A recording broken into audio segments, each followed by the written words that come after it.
Hello, welcome to Chapter 5, Section 4. We were talking about completing the square. Now, we've done all we need to do in order to find the roots of a quadratic equation. That was in the previous video. It was actually in the first video and the third video. All right. But in this section, we're going to add another skill that's very, very useful because it also involves that process of completing the square. So I'm not finding zeros, I'm not finding roots, I'm not solving anything for these problems. All I'm doing is converting a function that's in standard form, ax squared plus bx plus c, into vertex form. So vertex form, if you remember, whatever the name of the function is, this one's f, this one's g, doesn't matter. These are just the names. But vertex form, if you remember, is a times x subtract h squared plus k. And the vertex is going to be whatever hk is. This goes back to the first part of Chapter 5 where we talked about translations. This is a horizontal translation and a vertical translation. And the h and the k tell me what the vertex is. So how do I make standard form here into vertex form? Well, notice that every time that we have been solving, in the previous videos in this section, every time that we had a perfect square trinomial, I ended up with something that looked like this. Whether it was plus or minus doesn't matter, but I had x plus or minus something to the second power. So I need to get that out of this. That's where the completing the square comes from. Now here's the biggest problem with this, or the biggest misunderstanding, I should say. This is what causes a lot of trouble for students who are not paying attention, and then they get it wrong. There is no left or right side of a function. The only part of the function is this. And I know that that causes problems because you said, but you got an equal sign there. Okay, I know, and this is one of the things I wish we could change. This is simply saying the function f, which uses x, is represented by this expression, x squared plus 10x subtract 13. This part right here is just its name. It's not a left side. It's just its name. So when you do these problems, I want you to ignore the name when you do all the steps. So I'm just going to start with this. X to the second power plus 10x subtract 13. No equal signs. The equal sign here is only saying it's been given that name. That's all that it means. Okay, why is that important? Because if you look at the problems where we solved an equation, when I completed the square, I added that number to both sides. I don't have sides here, so I can't do that step. So I'm going to show you how we do this when it's just a function. First things first, we're going to take this part, the x squared plus 10x, and we're going to complete the square for that. So I take 10 divided by 2 and square it. 10 divided by 2 is 5. 5 squared equals 25. So I'm going to rewrite this x squared plus 10x plus 25. I'm going to sneak that 25 right in there between the 10x and the negative 13. The negative 13 did not go away. It's still there. But now I got a problem. I got a big problem. This is not the same function. I added 25 to the function, which actually meant that I did a vertical translation up 25. This graph is 25 units away from the x-axis than what the original one was. So I have to do something to bring it back down to where it was. So the opposite of adding 25 is to subtract 25. And notice that 25 Subtract 25 equals 0. So what I'm really adding is 0. You have to have both of these. So I just changed the way it looks, but it still equals, or still has the same value as what it was before. So what do? I take this part, and I notice that's a perfect square trinomial. This is x plus 5 squared. Then I simplify this over here. Negative 13 subtract 25 is negative 38. And that is vertex form. Still named f of x. And the vertex is negative 5, negative 38. Why is it negative 5? Because it's x subtract h. I'm subtracting negative 5. So my h is going to be negative 5.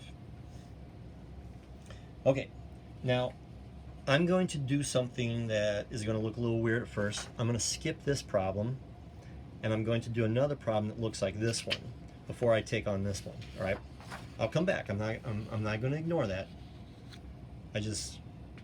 Right now you're probably feeling, ugh. So I'm going to do it again so you can see how this works when I just have x to the second power. When I have something in front of the x to the second power, there's just like an added step there. Okay? All right, first of all, I don't have two sides. All I have is x squared plus 24x plus 145. Take the 24, divide it by 2. That equals 12. 12 squared equals 144. So I'm going to take x squared plus 24x. I'm going to put positive 144 here, and I'm going to subtract 144 here. Plus 144. The 145 is still there. Subtract 144. So let me cover stuff up. This right here, cover it up, x squared plus 24x plus 145 is what I have. This part, 144 subtract 144, that equals 0. So all I'm doing is adding 0. All of this together is x plus 12 squared. 145 subtract 144, that's nice. That's just 1. Still has the name f of x, or this one's still named f of x. And my vertex, negative 12, positive 1.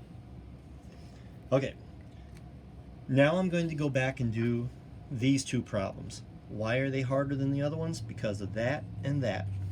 What I would recommend is that if you need to pause and catch your breath, do so now.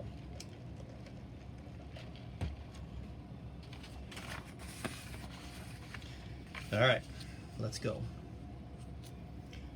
I'm going to follow the same steps, except there's going to be one thing I have to do to make sure that I can complete the square. It goes back to, I don't have it anymore, but it goes back to that step where if I have something multiplied by the x squared, I got to do something with it. Since I don't have an equation, dividing doesn't work. Let me show you how to do it. So I do 2x squared, subtract 8x plus 3. That 2 causes problems. If this was an equation, like I just said, I would divide everything by 2. But that only works if I've got an equation, because I divide both sides of the equation by 2. I can't do that here. I cannot just arbitrarily divide everything by 2. Whatever I do, like over here, when I added 25, I had to subtract 25. Whatever I do, I have to keep it the same function. So what do? All right, well, this is absolute genius. I'm going to factor. And the cool part is, I'm not going to factor the entire thing. I'm only going to factor from the first two terms.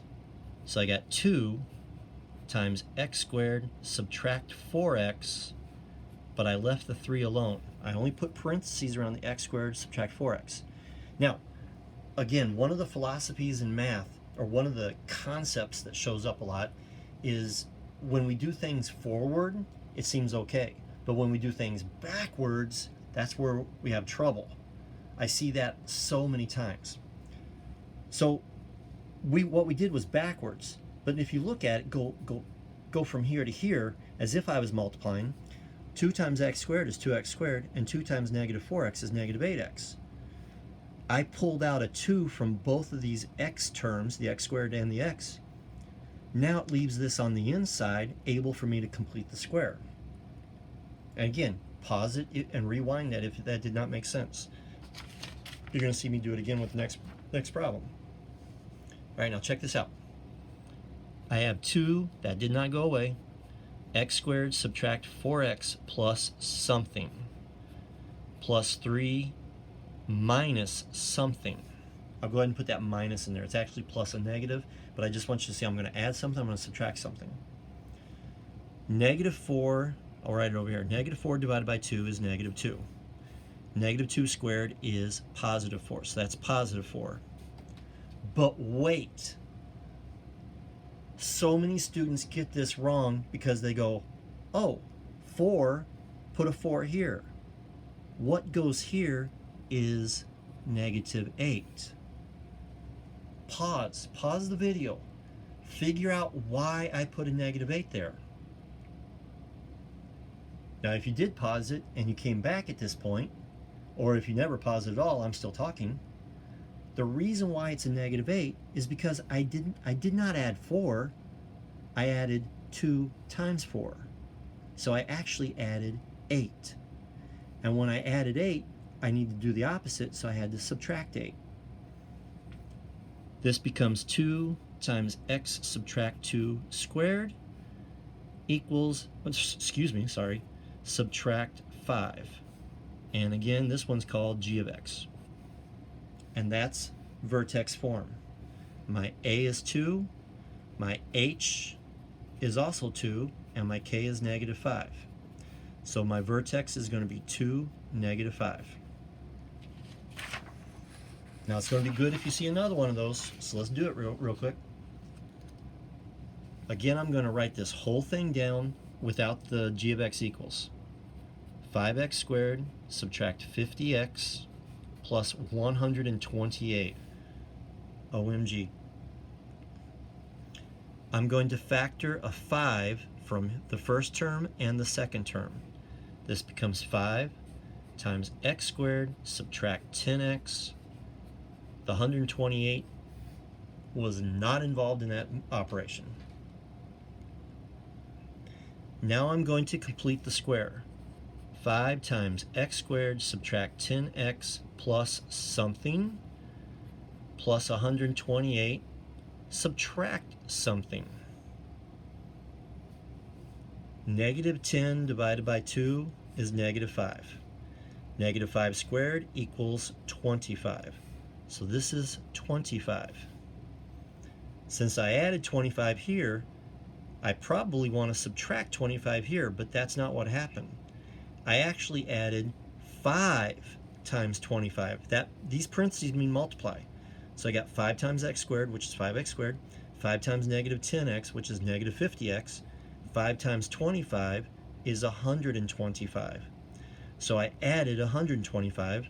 To get back where I started, I have to subtract 125. Then I get 5 times x subtract 5 squared plus 3. And of course that's, what is it, g of x? That's my function. So my vertex, 5, 3. All right, we'll be doing more examples like that, and you will see me do tons of that in class. See you in the next video.